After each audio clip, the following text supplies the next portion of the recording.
নমস্কার, সকলকে জাতীয়তাবাদী গৈরিক অভিনন্দন জানিয়ে গতকাল প্রধানমন্ত্রী নরেন্দ্র মোদীজি ব্রিগেডে 10 লক্ষ মানুষের উপস্থিতিতে 10 লক্ষের বেশি মানুষের উপস্থিতিতে যে বার্তা দিয়েছেন সেই সম্পর্কে আমি দু একটা কথা বলতে চাইছি। প্রধানমন্ত্রী শুধু হিসাবে নন, তিনি বিশ্বের বৃহত্তম গণতান্ত্রিক দলের রাষ্ট্রনেতা হিসাবে আমাদের সামনে যে দিক নির্দেশ দিলেন গতকাল ব্রিগেডে, সেই সম্পর্কে আমি বলছি। মানুষের উপস্থিতি দেখে প্রধানমন্ত্রী বিশ্বের বৃহত্তম গণতান্ত্রিক দলের রাষ্ট্রনেতা মোদীজি বললেন যে পরিবর্তন বাংলায় হয়ে গিয়েছে। মানুষের উপস্থিতি, উৎসাহের সাথে উপস্থিতি দেখে তিনি কথাটা বলছেন। আমরা দেখলাম কাতারে কাতারে মানুষ শুধু ব্রিগেডে উপস্থিত শুধু হয়েছেন তা নয়, ওই সময়ে প্রধানমন্ত্রীর ভাষণ শোনার জন্য টিভি এবং মোবাইলের মাধ্যমে যে সংখ্যক মানুষ দেখেছেন প্রধানমন্ত্রীর ভাষণ, নরেন্দ্র মোদীজির ভাষণ, সেটা ইতিপূর্বে বাংলায় কখনো কোনো অনুষ্ঠানে হয়নি। এটা আমি বলছি তা নয়, তথ্য সম্প্রচার দপ্তরের যে তাদের যে হিসাব রাখার পদ্ধতি তাতে দেখা গিয়েছে। মোদীজি বলছেন বাংলায় শুধু ক্ষমতার পরিবর্তন নয়, ব্যবস্থার পরিবর্তন হতে চলেছে। ইতিপূর্বে আমরা দেখেছি পশ্চিমবাংলায় ক্ষমতার পরিবর্তন হয়েছে, কংগ্রেসের পর বামফ্রন্টের পর তৃণমূল। এবার এই প্রথম পশ্চিমবাংলায় শ্যামাপ্রসাদ মুখার্জির জন্মভূমি, শ্যামাপ্রসাদ মুখার্জির যে আমাদের তার যে চিন্তা ভাবনা, তারপর ভিত্তি করে যে ভারতীয় জনতা দল প্রতিষ্ঠিত, সেই মাটিতে এই প্রথম ব্যবস্থার পরিবর্তন হতে চলেছে। 2026-এর যে নির্বাচন, সেটা আমরা গতকালই প্রধানমন্ত্রীর বক্তব্য থেকে শুনলাম।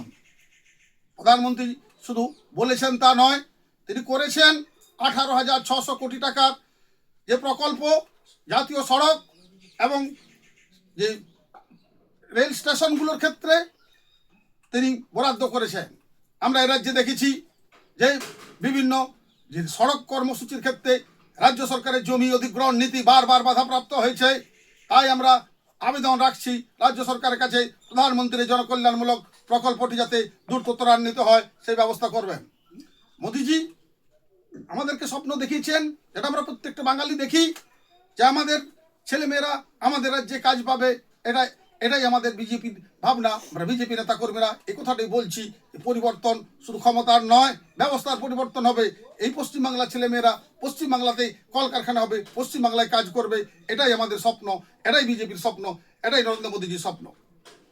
আমরা শুধু এইটুকু নয়, নরেন্দ্র মোদীজি তার যে প্রধানমন্ত্রীর শাসনকালে যে গুরুত্বপূর্ণ প্রকল্পগুলি তিনি চালু করেছেন, পশ্চিমবাংলার মানুষ শুধুমাত্র রাজ্য সরকারের কারণে, তৃণমূল কংগ্রেসের সরকারের কারণে, মমতা ব্যানার্জির জন্য সেই প্রকল্পগুলি এ রাজ্যে বাস্তবায়ন হয়নি। 2026-এর নির্বাচনের পর সেই গুরুত্বপূর্ণ প্রকল্পগুলি এ রাজ্যে যাতে বাস্তবায়িত হয়, আমরা সে স্বপ্ন দেখছি।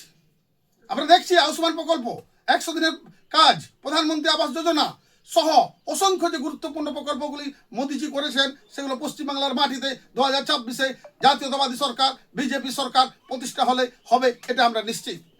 আমি সকলের কাছে করজোরে নিবেদন, আসুন একটি ভোটও নষ্ট না করে 294টি যে বিধানসভার সিট বিজেপির প্রার্থীকে পদ্ম ফুল চিহ্নে ভোট দিয়ে আমরা জাতীয়তাবাদী শক্তির যে প্রথম সরকার, রাষ্ট্রবাদী সরকার পেতে চলেছি। আমরা কেন্দ্র রাজ্য দুটো সরকার একই উদ্দেশ্যে একই পথে চলবে, এটাই স্বপ্ন নিয়ে আমরা এই ভোট দিতে যাব। আমি বলছি যে আমাদের স্বপ্ন যারা চুরি করেছে তৃণমূল কংগ্রেস, পূর্বতন বাম সরকার, সেই স্বপ্নটাকে আবার মোদীজি আমাদের সামনে ফিরিয়ে দিচ্ছেন। আমরা সেই স্বপ্ন নিয়ে সেই স্বপ্নকে বাস্তবায়ন করার লক্ষ্যে বিজেপি কর্মীরা, অসংখ্য বিজেপি কর্মীরা সারা পশ্চিমবাংলা জুড়ে যে কাজ করতে চলেছেন, সেই কাজ, সেই আমাদের কাজের স্বপ্ন আমাদের যে পূরণ হতে চলেছে, এটা আমরা নিশ্চিত। তাই আমি সকলের কাছে, যারা ভারতীয় জনতা পার্টি কর্মী সমর্থক, সকলের কাছে প্রধানমন্ত্রী মোদীজির ভাষণ শুনে আমরা যে উৎসাহিত, উজ্জীবিত, এটা বলার অপেক্ষা রাখে না।